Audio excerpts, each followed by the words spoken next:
Welcome back to Nails and Networks. I'm Jeff Wilson. And I'm David Bernardino. Last week, we talked about the missed call problem, the revenue leaking out of contractor businesses because nobody answers the phone. Today, we're going bigger. The labor shortage.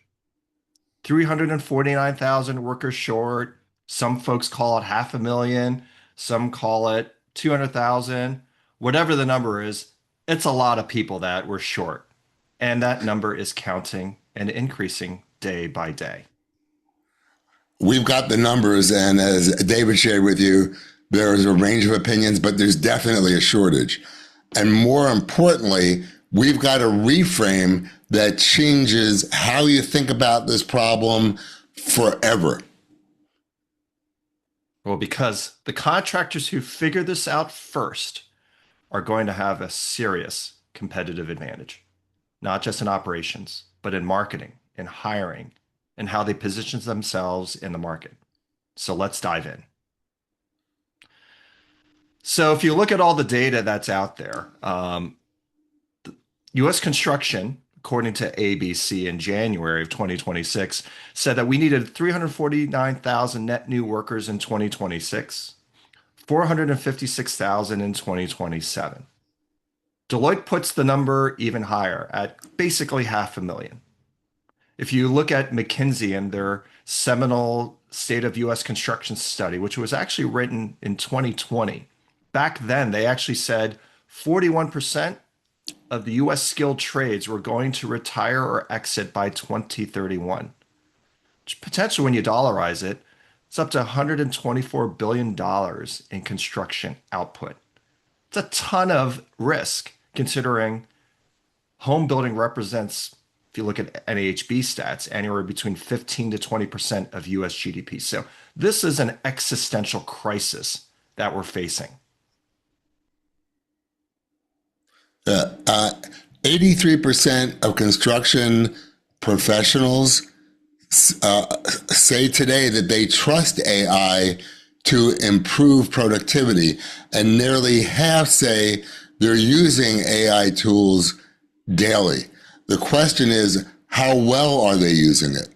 34% of contractors are increasing tech spending to offset these labor gaps. We're going to address that. And the question isn't, is this labor shortage going to end? Labor has, as David said, it's a generational change. Much of the current generation is not interested in the trades. So how do we build businesses in this economy given that? So from a coaching side, when I'm working with my clients, filling positions at the crew level in the field, as well as in the functional level, whether it be as a project manager, an engineer, or even having those with administrative skills who understand the language and processes of construction, they can't find them. And from a global perspective, it's a challenge. Here in Israel, we are facing an endemic and growing problem. We are, in a much smaller country, 30,000 laborers short. And it is creating a housing crisis of epic proportions. And those contractors who are figuring out how to solve this are pulling away from their competitors. So before we get into the tools, I really want to put a different context in this. When I talk to contractors about technology, the immediate pushback is, I don't want to replace my guys. I don't want to replace my receptionist. I don't want to replace my administrative staff. We are not talking about replacing a skilled carpenter with software. Today, you can't do that. And we're not even talking about replacing administrative members. We're talking about leveraging them. It's enabling a crew of 10 to produce like a crew of 20. It's force multiplication. It's not replacement. And I think that's a key thing, Jeff. This is not about replacement. I like to reframe it as this is about modernization. Because when I talk to builders and contractors, particularly younger builders, young professionals, as we like to call it in Hmm. NAHB circles, you have these folks in many instances, not all, but many, where the kid gets the business or purchases the business from the parent. And in that particular use case, more often than not, the first thing or one of the first things that the kid does is upgrade the tech stack. Yeah. Because previously, the parents were running the business with pen and paper, with a legal pad, with Excel spreadsheets, with faxes. Whoever does faxes anymore, yes, it still happens, right? So old school methods that built the business to where it was.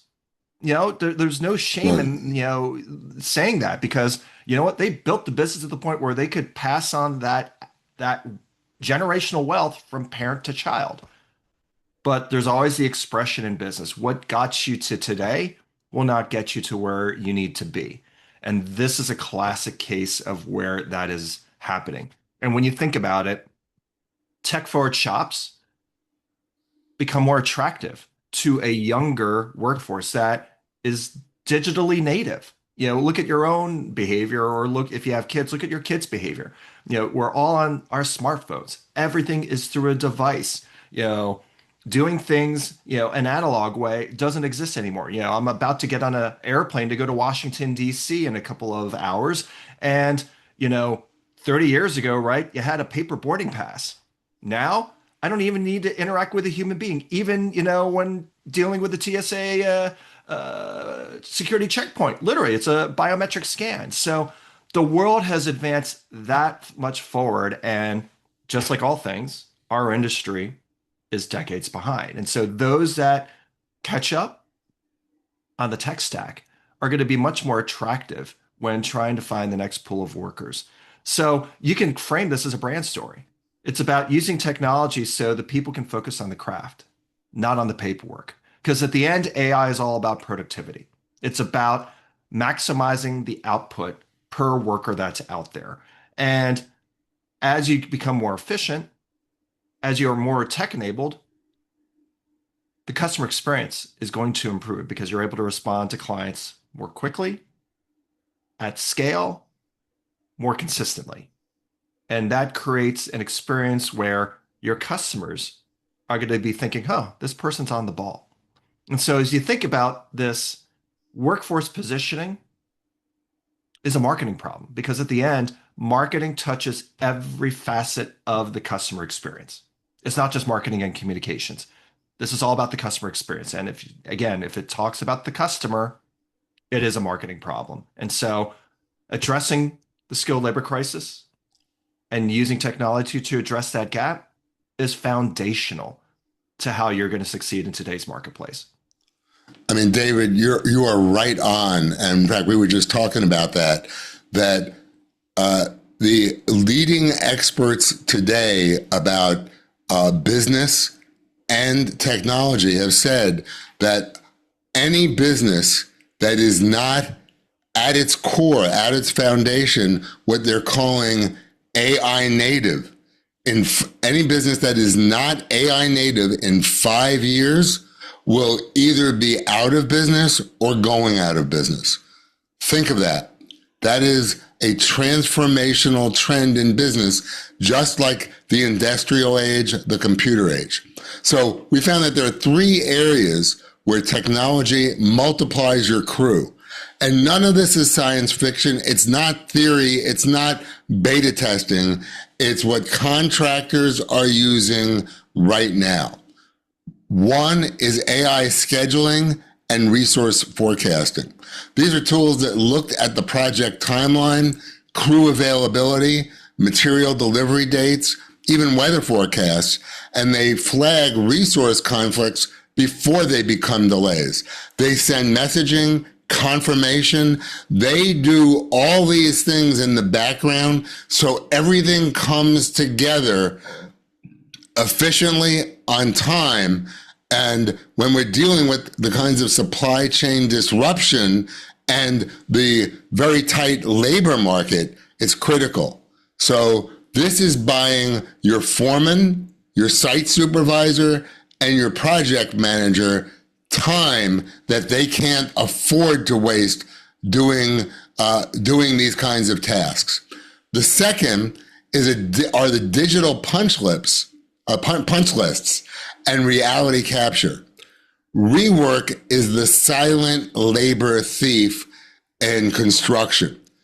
Every hour your crew redoes something, you're paying for it twice, and maybe even 3 times, because sometimes you have to take it out. Your people, you can't afford to waste, and it's cutting into your margins. Apps like FieldWire and Procore catch issues before the punch list turns into a week worth of rework. And the third is prefab and pre-assembled components. By building offsite in controlled environments, you get better quality, faster install. It requires fewer people on site, and mid-market general contractors are doing this now. This isn't just the top 400 companies in the business. Yeah, Jeff, your use cases are very much on point, and we're seeing this at the ground level. There are tools that are out there today which contractors are using to much effect. Couple of them that come to mind. The first one that comes to mind is, full disclosure, one of my clients, but they're doing some cool work. On3.ai. Take a look at them. They're streamlining frontline worker learning by taking the builder and manufacturer's scope of work and plugging it into a private or a closed LLM. And then the frontline worker is able to access that content through a chat GPT-like interface in over 65 languages. So say you got a crew that speaks Ukrainian and needs to figure out how to install Hardy Plank. You can literally say, ask On3, how do you do this?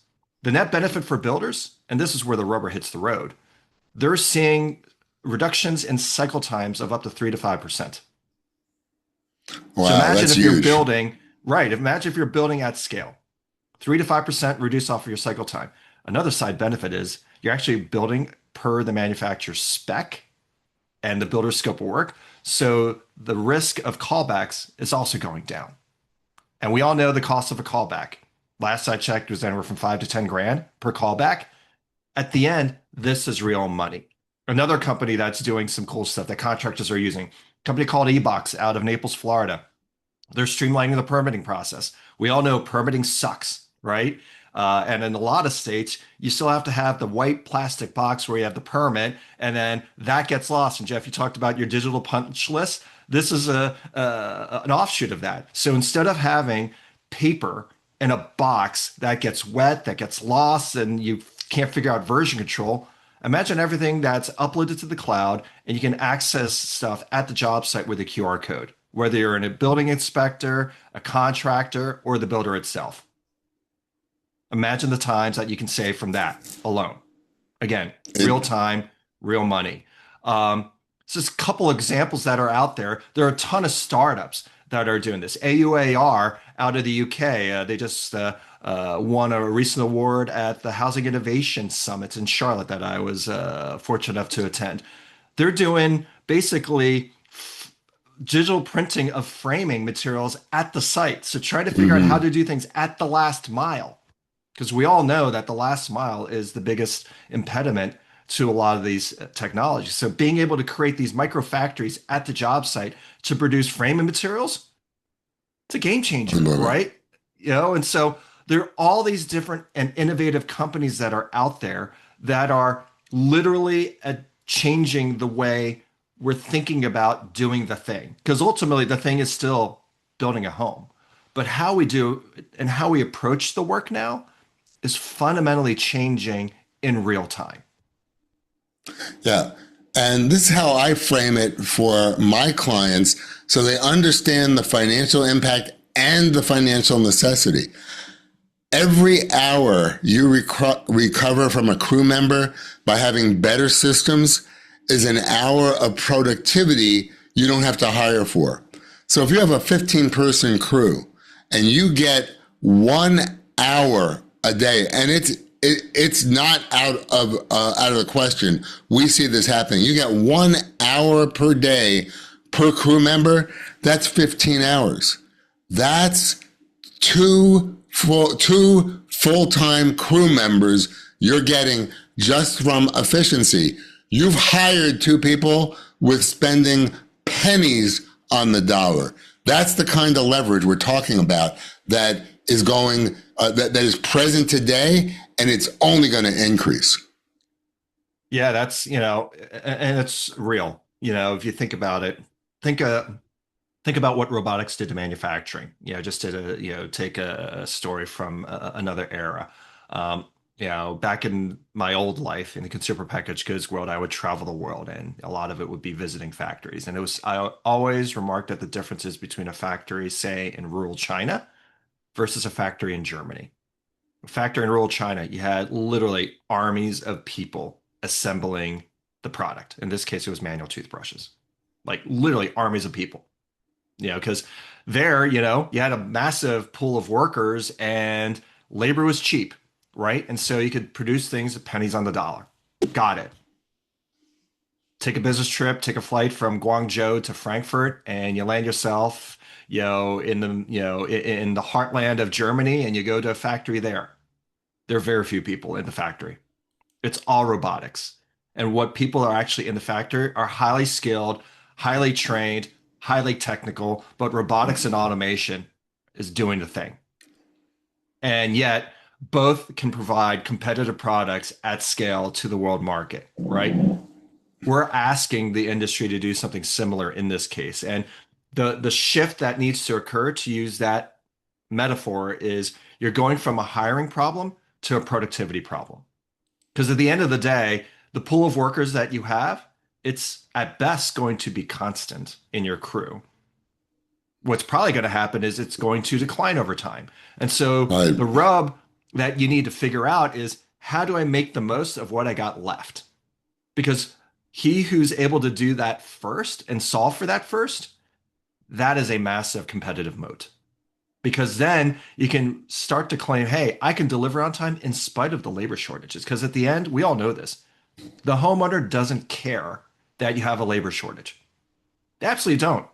To quote Mel Robbins, that's a them problem, right? Your labor shortage is your problem, contractor. It's not the consumer's problem. And so the minute you start figuring that out and trying to incorporate systems to mitigate that and shield the consumer from that, the better served you're going to be, because it's ultimately going to result in better customer experiences, which ultimately is going to delight that consumer, which is ultimately going to garner better reviews, referrals, and loyalty. That's what it's all about. Yeah. The contractors that I work with who are winning right now have made that mindset change.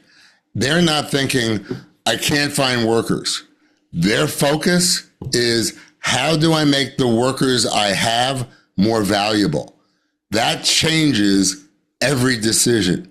It's the tools you buy, how you train your crew, and what jobs you bid on. You talked about your time at Procter and Gamble, and in fact, this is where smaller companies have a significant advantage. The leading consultants for Procter and Gamble have led them to a path, and we were just talking about this, that they're actually doing this, that rather than try and do AI inside this huge structure, they are creating other units, other divisions, even other companies where they are taking AI to totally remake processes, and then they're reporting directly to the CEO, the chief executive officer, and they're building them rapidly, deploying them, and then putting them back in the business. Now, if your company has fewer than 150 people, you have an opportunity to do it within your company. And in fact, the companies with fewer than 50 are the most nimble, and you have the ability to lead this revolution to become AI native rapidly and to really transform both the industry and your ability to deliver quality to your clients and to do it at increasing profitability for yourself. Yeah, no, it's the opportunity is here, right? But the lesson here is you got to nurture and incubate this within your organization. So get the proof of concept of how you're going to use technology to drive productivity in your organization. Pilot it, test it, perfect it. Once you figure out the working model that works for your own business, then deploy it across every project and every part of the organization. Because if you try to just go from 0 to 100, you're bound to fail. Because as part of this journey, there's going to be a human element that you need to solve for, which is okay, but each organization is different and you're going to have to solve for it. But those who solve for this first are the ones that are going to win in the end, because you're going to be able to say, hey, what labor shortage? I have the technology stack to withstand whatever permutations happen as it relates to the labor market. And that becomes a very defensible position, particularly in an industry that is in the midst of a rapid transformation like the home building industry. So here's your Monday morning move. Pick one task that you and your crew does repeatedly that doesn't require hands-on craftsmanship. It could be material ordering. It could be daily reports. It could be scheduling updates, client communications, change order tracking. Pick one. And this week, make sure that you document every aspect of it to get it clear as what the process is, what needs to be done. You can work perhaps even with AI to say, how can we improve it? And then do a survey study and find one tool that either shortens it or automates it. A tool that can take for instance, in daily reports, that can take a 2-minute voice memo from your foreman and turn it into a structured daily report with photos attached, distributed automatically to the project manager, to the general contractor, and to the client.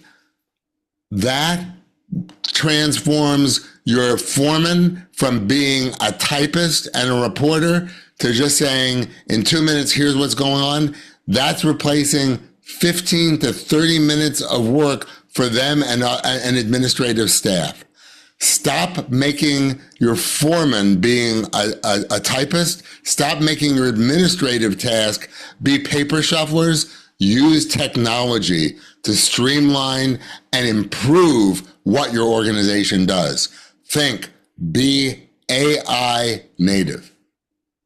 And once you implement a tool that actually works, document it, cascade it across your organization, and embed it as one of the reasons to believe why a potential customer should choose you. So if you have technology that enables you to consistently be faster at doing the thing, make the claim, hey, we're super fast at replacing roofing materials or whatever it may be.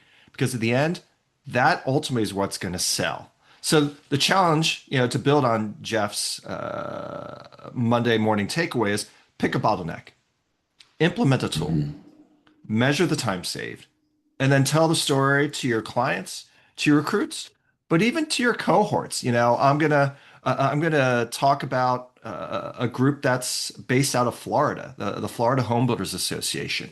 They actually have a group called the AI Boot Camp, where literally it's a bunch of builders, contractors, associate members. They meet 3 times a week over Zoom, and they're actually having a meeting later in June at the Villages in Florida. Ironic that they're meeting at the Villages and not at Silicon Beach, but that's another story altogether.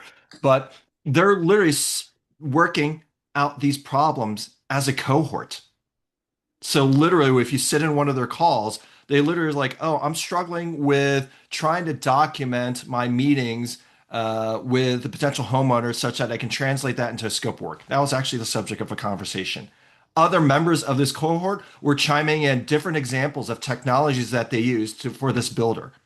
The net result A month later, the builder comes back, hey, I implemented this technology. My processes literally were streamlined. The consumer loved it because my estimates were more accurate. So check out your local HBA to see if they have different groups like that. If not, reach out to us. We can point you in the right direction. Or if you're a member of the Florida Home Builders Association, talk to your local HBA and ask for that information because it's out there. The information is out there for you to transform yourself to a tech forward contractor that has a massive competitive advantage in the marketplace. So lean into it, dive in, and just make it happen. That's beautiful, David. And as you shared, it isn't about replacing your employees with technology or AI. It's leveraging your employees so you get more done, you get better results at lower cost and faster than you would without it. That is what being AI native is about. So that's episode 2 of Nails and Networks. Next week, we're going to cover CRMs, customer relationship management systems, why most contractors don't have one that works, and what it's actually costing them per month. Spoiler, it's a lot more than you think. So in our next episode, it's going to be titled CRM is Killing Your Business, Why Sticky Notes, Spreadsheets, HubSpot, Go High Level, and Salesforce is losing you bids. Be well and have a great week. And remember, get to work Monday morning. See ya.